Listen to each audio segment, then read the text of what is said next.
आम आदमी पार्टी बहुत तो विचलित है। आ रहा हूं संजीव जी, एग्जैक्टली। मुस्लिम लीग से लेके और सेना तक पता नहीं क्या क्या भ्रष्टाचार बोलते चले गए। मुझे तो पंकज जी का तर्क नहीं समझ में आ रहा है किस चीज को भ्रष्टाचार बोल रहे हैं। तो मैं ये भी बताना चाहता हूं, अगर कांग्रेस को इलेक्टोरल बॉन्ड से प्रॉब्लम थी तो 1461 करोड़ रुपए का इलेक्टोरल बॉन्ड काहे ले लिया भाई? और तृणमूल कांग्रेस ने 1600 करोड़ रुपए के इलेक्टोरल बॉन्ड लिए। कांग्रेस की सिर्फ 3 राज्यों में सरकार है और 2 लोकसभाओं से तो नेता प्रतिपक्ष भी लायक नहीं है। हमारी 17 राज्य में डिवाइड कर दीजिए तो कितना हमारा पर राज्य पर गवर्नमेंट कितना कम आता है और उनका कितना आता है। मतलब इसके लिए तो मुझे यह बात आती है, मैं ऐश्वर्य जी कहना चाहूंगा, वो पैर भी तो झूठ की करता चला गया, बस उसका चेहरा उतरता चला गया। वो इलेक्टोरल बॉन्ड तो लेता चला गया, 1461 करोड़ के लेता चला गया और उसके बाद भी भ्रष्टाचार भ्रष्टाचार कहता चला गया। और मान्यवर, आपने चुनाव आयोग के ऊपर आरोप लगाया कि साहब वो ईवीएम और वीवीपैट होना चाहिए। बड़ा अद्भुत आरोप है और कितना हसीन आरोप है। देखिए साहब, सुनिए, ईवीएम पंजाब में बहुत अच्छा काम करती, हरियाणा में गड़बड़ हो जाती है। हिमाचल में अच्छा काम करती है, उत्तराखंड में गड़बड़ हो जाती है। यूपी में अच्छा खराब काम करती है, दिल्ली में सही हो जाती है। मगर राजस्थान और छत्तीसगढ़ में तो 2018 में अच्छा काम करती, 2023 में गड़बड़ हो जाती है। फिर बंगाल में, तमिलनाडु में और तेलंगाना में बहुत अच्छा काम करती। क्या बताएं, गुजरात और महाराष्ट्र में गड़बड़ हो जाती है। ये मान्यवर समझ क्या रखा? और अगर आपके अंदर सैद्धांतिक बात थी, जब आप कर्नाटक जीते थे, जब आप तेलंगाना जीते थे, तो कहना चाहिए था सारे वीवीपैट की गणना कराओ, उसके बगैर मैं नहीं स्वीकार करूंगा ना। जैसे जीते गप से जाके शपथ ले ली। आप लगा हार रहे, अपनी हार की भूमिका पेशबंदी कर रहे हैं तो कह रहे हैं कि ये है। इसलिए जो आप कहने का प्रयास करते हैं, जनता इतनी मूर्ख नहीं है कि आपके ये सेलेक्टिव इसके ऊपर। और फिर आपने जो बात कही भ्रष्टाचार, मुस्लिम लीग की बात, इसमें कौन सी गलत बात है? मुसलमानों के लिए आप सेपरेट आइडेंटिटी बनाने की बात करते हैं, यही तो मुस्लिम लीग ने कही थी। और चलिए मुस्लिम लीग इतिहास की बात छोड़िए, आज मुस्लिम लीग के साथ कौन गठबंधन में है? आज कांग्रेस का गठबंधन है कि नहीं केरल में मुस्लिम लीग के साथ? वायनाड में उनका सबसे बड़ा सपोर्टर मुस्लिम लीग है कि नहीं? और मैं दर्शकों से कहना चाहता हूं, यह वही मुस्लिम लीग है जो मोहम्मद अली जिन्ना की थी, क्योंकि इसके संस्थापक कोई जाके चेक कर ले, मार्च 1948 में जो इंडियन यूनियन मुस्लिम लीग बनी, इसके संस्थापक थे मोहम्मद इस्माइल, जो आजादी से ठीक पहले यानी 6 महीने पहले मोहम्मद अली जिन्ना की मुस्लिम लीग के दक्षिण भारत के चीफ थे।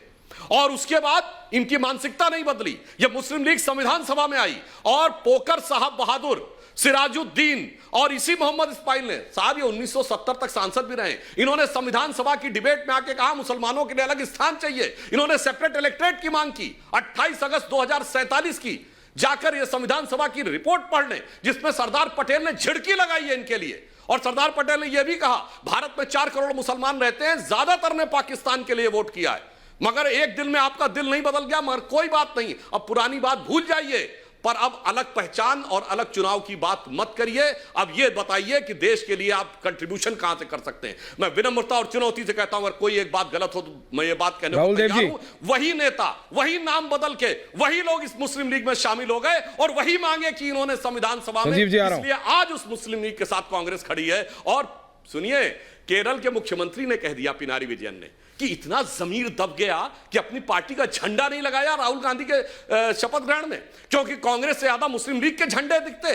इसीलिए एक लाइन इनके लिए मुंह से निकलती है कि शाम तक सुबह की नजरों से उतर जाते हैं, इस कदर समझौतों पे जीते हैं कि जमीर ही मर जाते हैं। Rahul Dev ji, quick interjection. संजीव जी आ रहा हूं, माफी चाहता हूं। Rahul Dev ji wants to say something. Rahul ji, मैं ये प्रधानमंत्री जी जो लगातार कह रहे हैं कि इस पर मुस्लिम लीग की छाप है कांग्रेस के मैनिफेस्टो पे, इस पे मैं ये कहना चाहता हूँ, मैंने वो पढ़ा, हम आप सबने पढ़ा होगा, हमने भी पढ़ा होगा। मैंने बहुत ध्यान से पढ़ा कि जो उसमें 9 बिंदु हैं, जिसमें 8 अल्पसंख्यकों से संबंधित हैं, उसमें मुसलमानों का नाम नहीं है, अल्पसंख्यकों का नाम है और एक भाषा का है अंतिम। तो उन 8 बिंदुओं में एक भी चीज भारत में के संविधान में जो आज अनुच्छेद दिए हैं इस संबंध में, उनसे अलग एक भी बात मुझे नहीं दिखी। तो अगर ये संविधान, ये मैनिफेस्टो मुस्लिम लीग की छाप वाला है, मुस्लिम लीग का संविधान है, तो क्या हमारा संविधान भी मुस्लिम लीग की छाप वाला है और मुस्लिम लीग का संविधान है? प्रधानमंत्री जी किसका विरोध कर रहे हैं?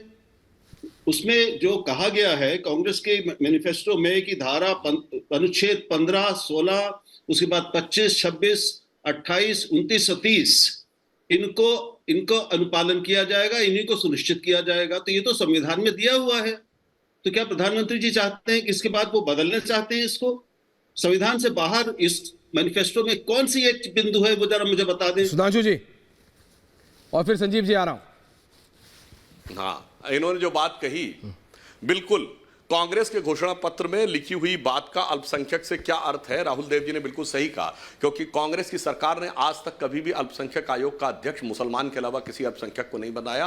अपनी पार्टी के अल्पसंख्यक सेल में मुसलमान के अलावा किसी अल्पसंख्यक को सेल नहीं बनाया। और अगर ये कहना चाहते हैं तो मैं ये भी बताना चाहता हूं, 2013 में सिखों का आनंद मैरिज एक्ट बना था। इससे पहले पर्सनल लॉ सिर्फ मुस्लिम का था, न जैन का पर्सनल लॉ था, न सिख का पर्सनल लॉ था, न बौद्ध का पर्सनल लॉ था। और खान पान भाषा की बात कही है तो इसका इशारा क्या हम समझते नहीं साहब? इतने तो आप बुद्धिमान व्यक्ति हैं मान्यवर। अगर अल्पसंख्यकों के लिए है तो जैन तो बड़े घनघोर वेजिटेरियन होते हैं। बताइए, जैन समाज के खान पान के लिए कांग्रेस ने कब कदम उठाया या बयान दिया है? बौद्धों के खान पान के लिए कब कदम उठाया है या बयान दिया है? अरे ईसाई तो काट दिए गए जिनके हाथ केरल में, उनके लिए कभी उन्होंने कोई कदम उठाया है? इसलिए खान पान वेशभूषा, अच्छा चलिए बाकी आप बात देख लीजिए। तो क्या किसी को समझ में नहीं आता है साहब कि किसके लिए बोला जा रहा है? और एक ही समुदाय का पर्सनल लॉ था जिसको सुप्रीम कोर्ट से ऊपर किया गया है। यदि शरिया और सुप्रीम कोर्ट में मतभेद हो तो किसी सेकुलर देश का नाम, आप विद्वान पत्रकार हैं पंकज जी भी और राहुल देव जी, मुझे बता के जाएंगे, मैं माफी मांग लूंगा। एक सेकुलर देश बता के जाइएगा जहां शरिया को संवैधानिक मान्यता प्राप्त हो।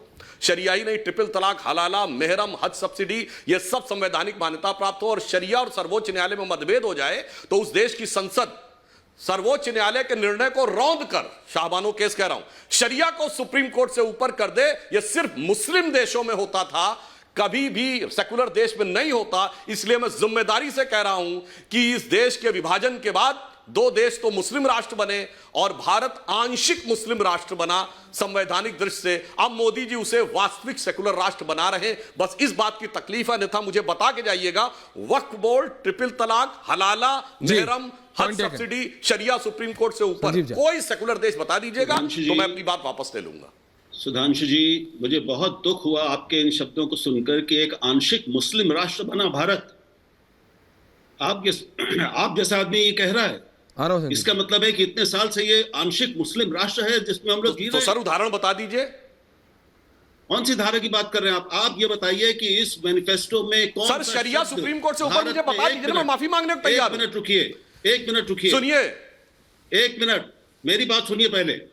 आप बोलिए मैनिफेस्टो में कौन, मेरी बात सुनिए, इस मैनिफेस्टो में कौन सा शब्द भारत के वर्तमान संविधान के अनुच्छेदों और प्रावधानों के विपरीत है और अलग है, मुझे ये बताइए। आप इस संविधान को आंशिक मुस्लिम संविधान कह रहे हैं? मैं बिल्कुल बताता हूं। क्या कह रहे हैं आप?